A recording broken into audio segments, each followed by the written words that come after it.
thirsty also for love and reconciliation. Jesus, in spite of the pain, forgave his persecutors. He said, Father, forgive them, for they do not know what they do. Mas kinasaktan siya, di ba, sa natakot. But Jesus was thirsty for their conversion. God is a merciful God. He is full of mercy because He loved us. Love is the power to forgive. Love can heal. Mas kinasaktan dahil puno ng pagmamahal. Mas masakit pa rin yung tako. Mas puno ng pagmamahal, siya'y nagpatawad. Only love can give us the power to forgive. Hindi yung time.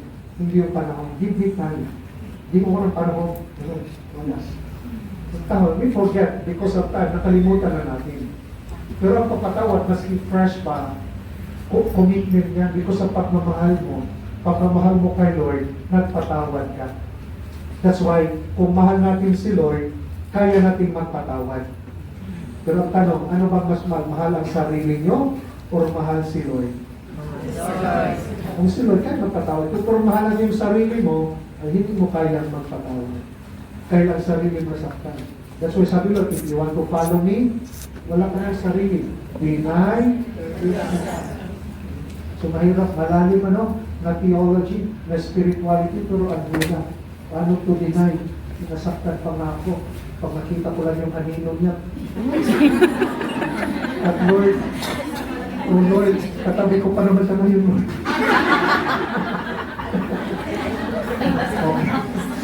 Okay, so that's why love has the power to heal, not time. Time, we forget. Nakalimutan. Because of time, nakalimutan mo. Nakalimutan mo. Yes, tayo. Because of time. But love has the power to heal. That's why it was the love that inspired those supposed.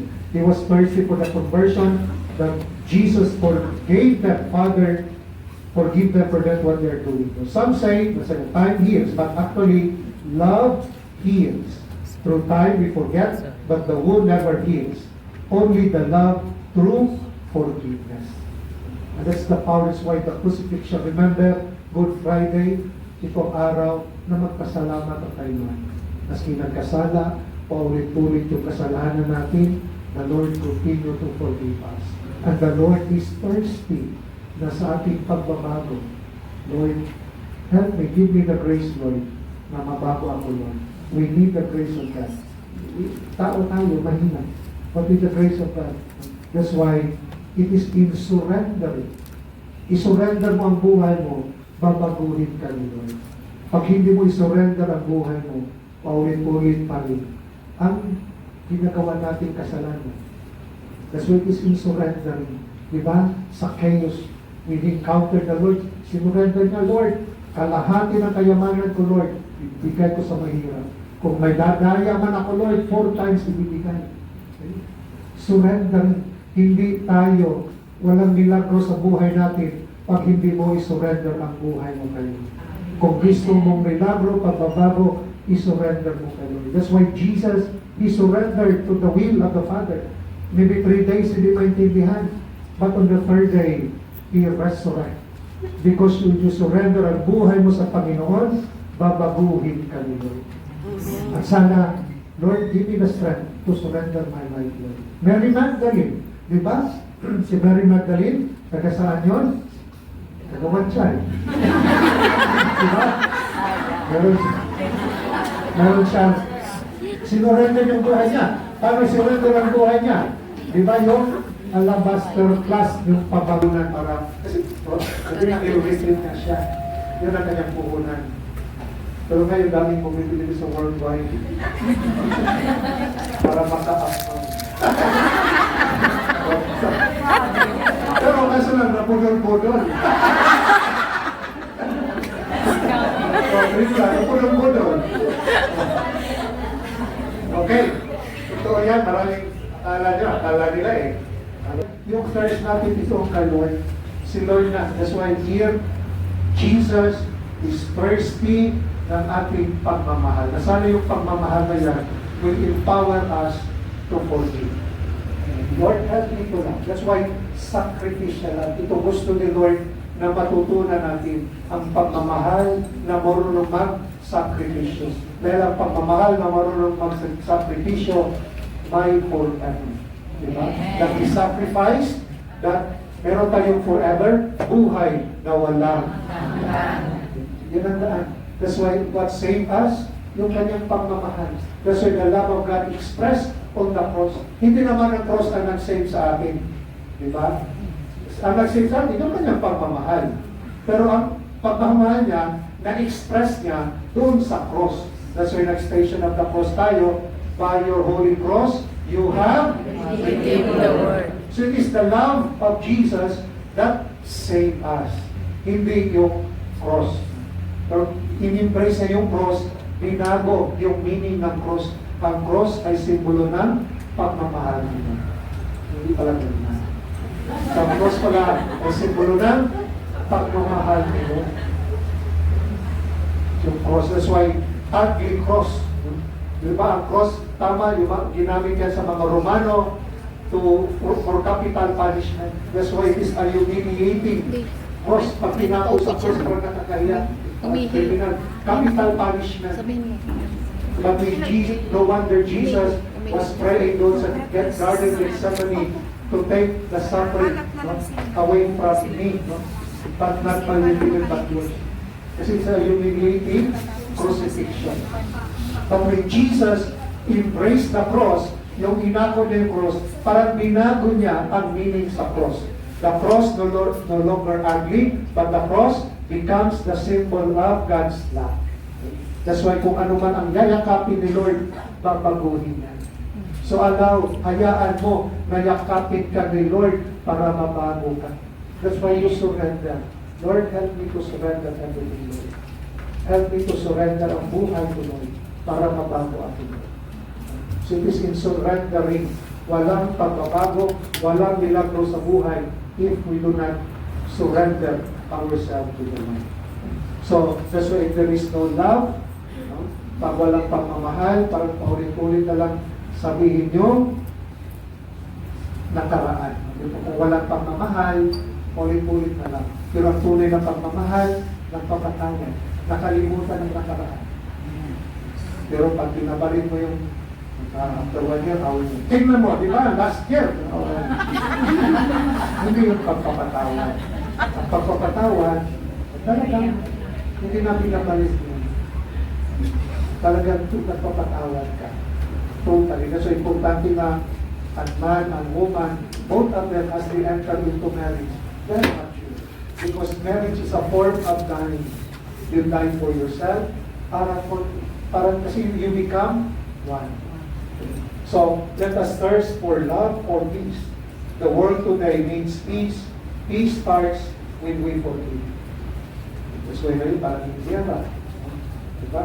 Gera sa Middle East. Wala pa kapayapaan. Pati sa community natin ngayon, gera po yun. So, but it is that Jesus is thirsty of that peace in peace. Na sana we long for that peace. Sana maging uhaw din tayo sa kapayapaan. Parang pagod na, palagi na lang away, misunderstanding. Let peace sana ang magsabi. And this Jesus also, when Jesus said, I thirst, He thirst also for our peace.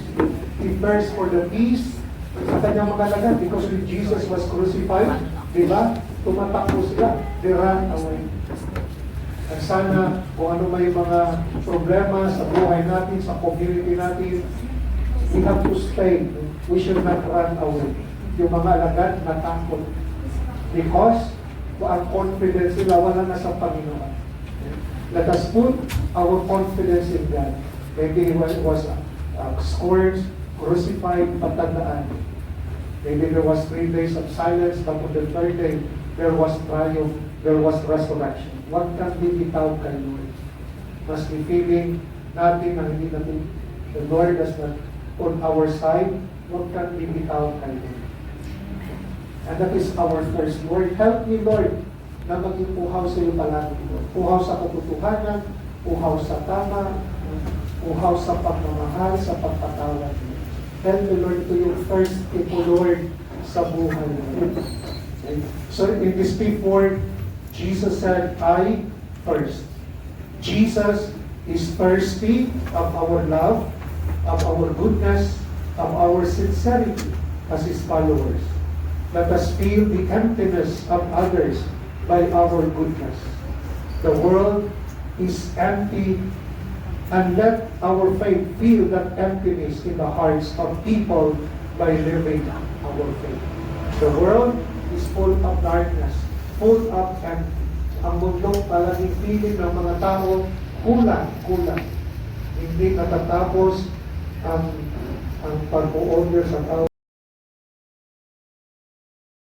Pag-pray.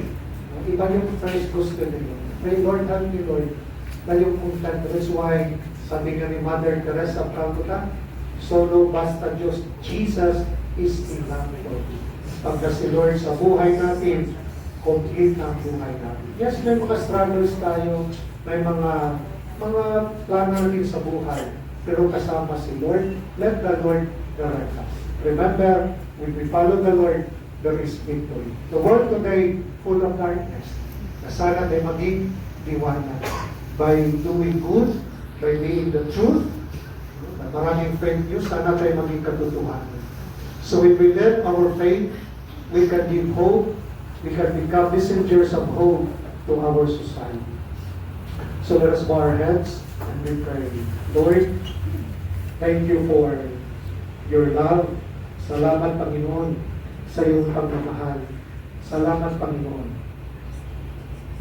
that you first, yung first ng Panginoon, ay first sa aming pagbabago. First sa aming pagpapatawad sa kapwa, reconciliation. First, Lord, na maging totoo kami, Panginoon, bilang iyong mga anak, bilang inyana. Lord, you know also our struggles, yung mga pangangailangan namin. But Lord, turuan mo kami na unahin namin, Panginoon, ang iyong tayo. Because you promised us, Lord, if we seek ye first the kingdom of God, everything, lahat ay ibibigay sa iyo, Lord. Tulungan kami, Lord, na magtiwala na unahin ka namin, Panginoon. But sometimes, Lord, because of our hunger, of our material first, inuuna namin, Panginoon, ang aming sarili. Nakalimutan namin, Panginoon, yan kami aming uunahan. Because we've been promised, Lord, as we follow you, na hindi mo taling sarili, Lord. But again, makasarili kami, Panginoon. Inisip namin yung sarili, Panginoon. Lord God, grant us the humility, the courage to surrender ourselves para ikaw ang maghari sa buhay namin, Panginoon. Ikaw ang maggabay sa aming buhay. Help me, Lord, to be thirsty for righteousness, thirsty for the truth, thirsty for goodness, for peace. All this we pray through Christ our Lord. Glory be to the Father, to the Son, and to the Holy Spirit. As it was in the beginning, is now, and ever shall be, world without end. The Father, Son, and Holy Spirit.